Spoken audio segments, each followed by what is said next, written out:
Um, Let me do an analysis for the USD CAD.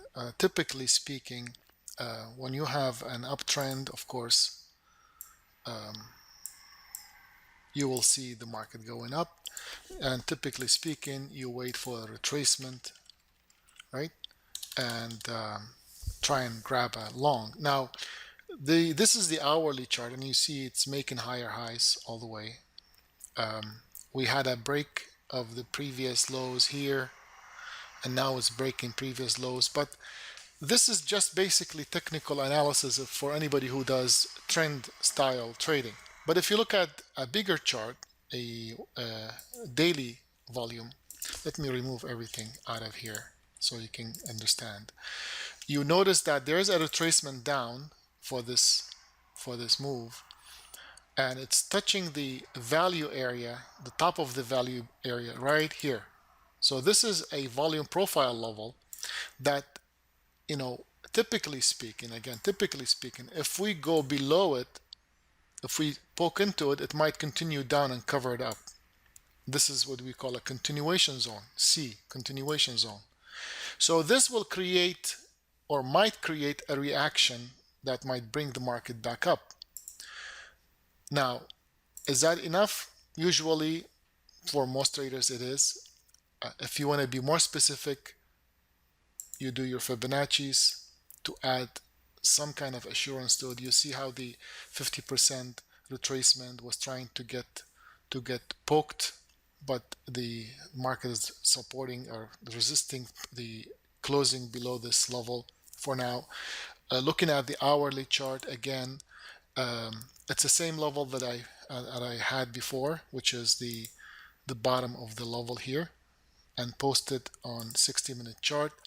On a 60-minute chart, we have two levels that are really distinguished on the volume clusters. We have this level here and we have this level here, separated by this low area, low volume area, which means there might be some kind of a hesitation in the area. So it's either the market's going to break it down or going to go back up. Now, you can also dissect it further down to a 987 tick chart and see what's happening. So 987 tick chart gives me some information, not complete information, but this is the line that we are trying to avoid the price going below it, and we're trying to have a stop loss just below it. So typically, going back to the daily chart, if this is a continuation zone from this line all the way to, I would say, below to this line, if this is your continuation zone, you're trying to avoid the price going below it. So what that means, your smart stop has to be, or the stop loss has to be just below this upper line. So now we have distinguished that the stop loss is approximately, this is the line, the stop loss is just below it, right?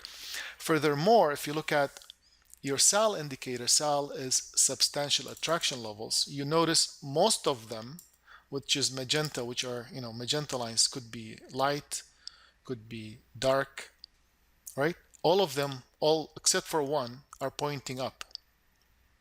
Specifically, the biggest ones are here. So you have an idea that, again, I'm doing the same thing. You have an idea that your price could go back up to this level, right? So this is where you would think risk reward. If your reward is, let me go back. If this is your reward, right? Let's say from here to here, your risk is basically from here. If you grab the chart, if you grab the trade from the current price, this is your risk. So risk reward is a great percentage. Every single trade has to have a reward that is a lot bigger than the risk, right? So analysis and thinking about the trade ahead of time, doing your analysis, looking at volume profile, looking at more indicators that would support your trade is always good. On the 60-minute chart, we also have another indicator that is supporting the decision, which is, if I take this out, we have the 15-minute DRL, dynamic reversal level, right? So we have a few things that supported the decision.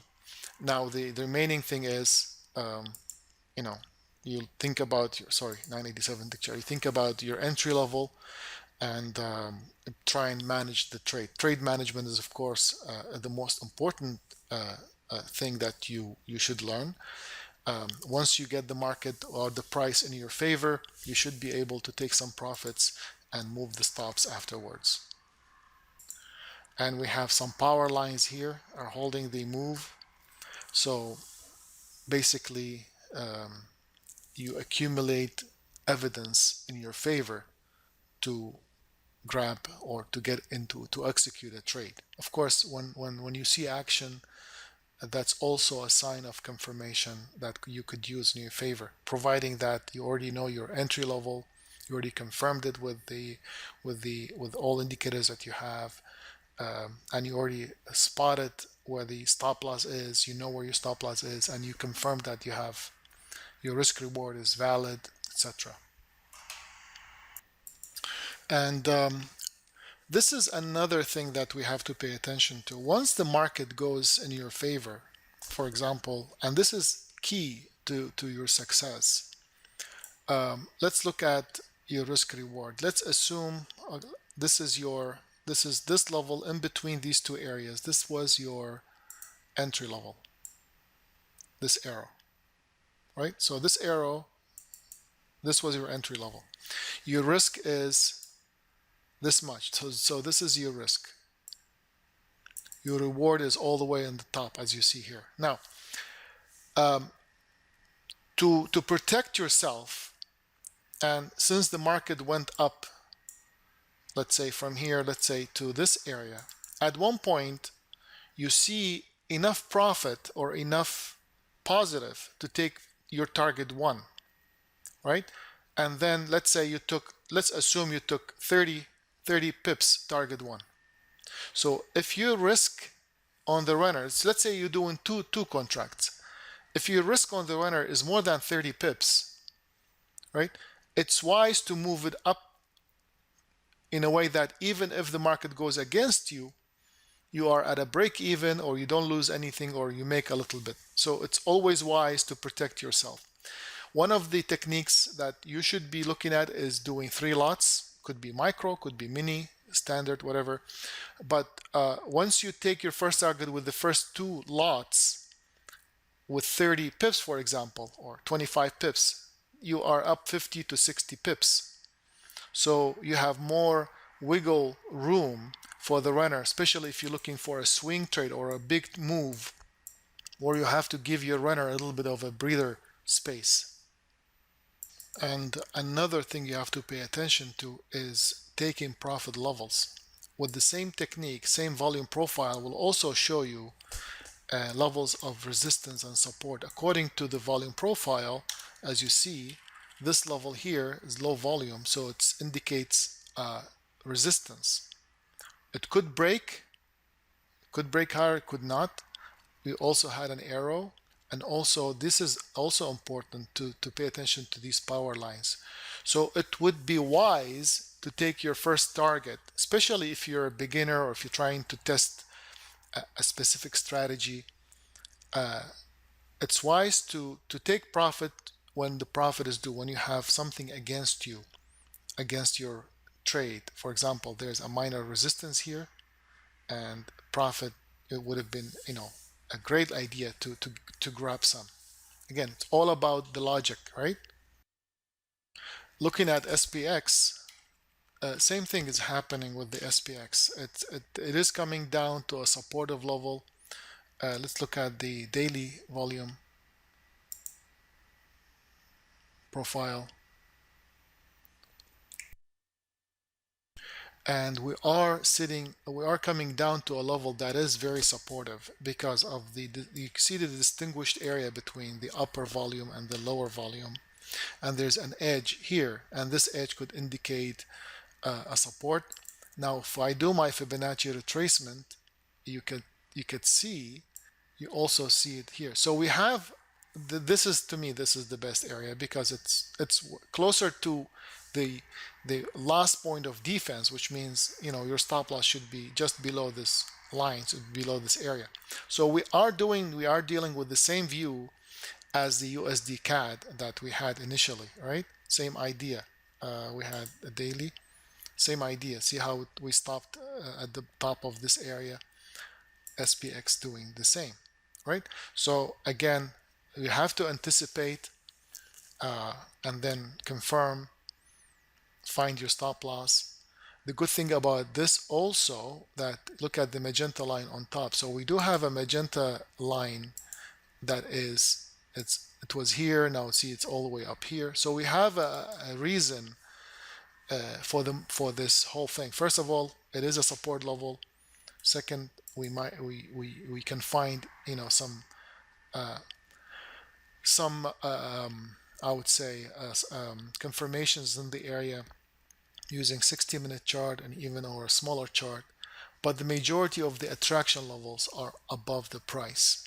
I mean, not the majority, I would say the biggest ones.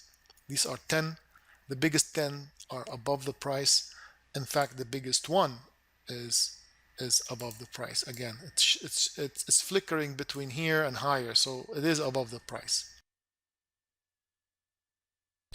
Just a follow-up, the market went beautifully according to plan. Again, it all boils down to your management. So if you grabbed enough for the first target, you can easily move your stop loss, which is here, lower. Now, the other thing you have to also pay attention to is that the fact that the darker magenta lines, which are the SAL indicators, substantial attraction levels, have moved or showing up below the price now. Meanwhile, the ones that are upper are lighter. And if you look at, this is 10 of them. So out of 10, you have majority of them are below the price and are showing darker. If you look at the main one, which is on this chart, you notice that, yes, we crossed over this power line, which is a positive note if we're looking for, you know, continuation long. But this here is showing up below this. The main attraction level is below the price. Now, going back to the small chart, which is 987 tick chart, you also notice that you have the market gone up in a way that it's, if you do your Fibonacci, it has gone up to about 79%, 78% retracement. So there might be a need for the market to come back down. Now, you might keep it to continue higher. You might absorb a retracement down. That's optional. That's up to you. As long as you secured your profit, secured your runner, you're good to go. And as long as you know there's attractions against you, which are these magenta lines, you should be aware of, you know, the new location for your stop loss. So at the end of the day, it's safety and security and logic. Touching base with the SPX, which was explained earlier in this video, you see how the market reacted to the line that we drew earlier, to the tick. Now, this is not coincidental. We drew Fibonacci, and it was a Fibonacci retracement. We explained the need for paying attention to these levels, which are the volume profile levels. Looking at a 60-minute chart, a nice bounce back up from the line exactly. And also at the 987 tick chart, you noticed we had multiple confirmations as well. One of the confirmations, you see the DRL, dynamic reversal levels, the arrow. And also if I go back to the 60-minute chart, we see the same arrow here. If I go to the daily chart, you see the power line that was extended from this low and this low from previous weeks. Okay, so anticipate, confirm, execute. It should be something that any trader should adapt and work on, because without anticipating, you're just shooting in the dark. Without confirming, you're taking a lot of risk. And without execution, which means trade management, you can turn to a winning trade to a losing trade. So these are very important points. Thank you.